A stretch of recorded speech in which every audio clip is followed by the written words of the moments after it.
Hi guys! So I will be answering questions from the video I made last week. So ito po ang kadalasan na tanong nila. Pwede bang kahit sa phone lang, wala kasi akong laptop, okay? Need po ba laging online?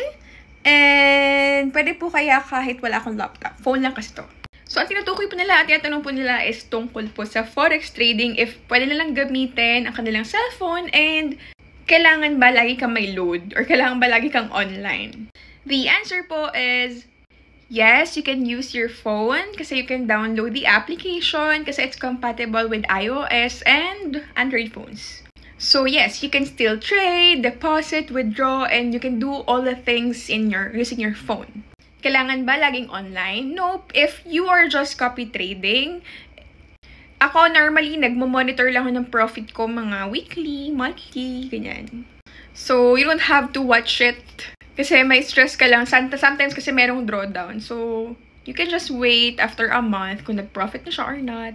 So, low maintenance lang siya. Hindi siya sobrang kailangan panoorin mo. Just like if you do manual trading. Kasi if manual trade, normally kailangan nanonood ka niya ng market kung ano nangyayari sa market. Pero with copy trading, you don't have to do that kasi there are master traders or mga social traders na gumagawa nun for you. What you will be needing to do is just copy their trades and sila na po bahala manood ng market. Ganun.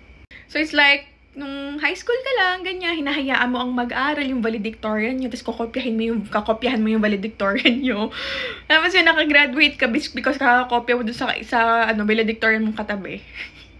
So, same concept lang din. Ganun lang. Mangungopya ka lang ng trades. And kikita ka if kumita siya, matalo ka if matatalo siya. Depende sa tiwala mo sa kanya.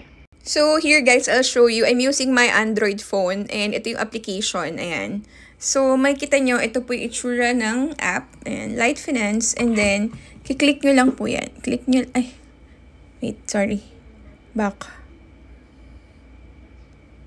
Ayan, click natin to. Tapos, log in. Ayan, log in natin siya. So, sobrang dali lang gamitin itong application, guys. Right po pala, nasa webinar tayo ngayon. And pwede rin kayo mag-join na para matuto kayo kung paano kayo magka-copy trade. So, right now, ito po yung ating portfolio. Makikita nyo dyan. Ayan, portfolio. And ito po yung mga kinakopy natin. Ayan. Ito po yung mga kinakopy natin sa FX Banker, si BeatFX, FX Denelys, Pension EA, Hong Kong, si Kronos, ayan. So, nakikita nyo may mga pula, meaning yan. Either nag-drawdown yan or nag-cut loss sila. So, let's check dito kunwari kay Terahertz. Pwede natin i-withdraw yung kinita natin dito. Say, for example, gusto ko na i-withdraw yung, kasi kaka-withdraw ko lang nito last kahapon. And kumita na siya ng $6. Iiwan ko lang po dito yung 300 USD. Ayan. Tapos, i-edit ko lang. Edit. So, yung $6 na yun, papasok na po yun dun sa aking wallet. Ayan. Tapos, say for example, gusto kong kunin yung kita ko dito kay FX Denely. Si FX Denely, may kinita ako na, kukunin ko na tong $2 na yan. Kukunin ko yung $2. Iiwan ko lang ulit yung 300. Tapos, edit. Ayan. So, ayun guys, ganun lang siya kadali. So, kapag nag-copy trade po kayo, nag-forex copy trade din po kayo dito, pwede nyo rin siya ma-withdraw actually. Pwede nyo rin ma-withdraw using your phone.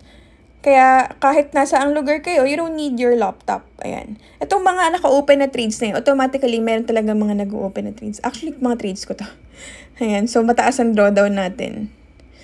Pero, ayan po, kapag copy trading, ito yung mga kinokopya ko. Ayan. And then, ayan, kapag magde-deposit kayo, pwede rin dito sa cellphone. Ayan.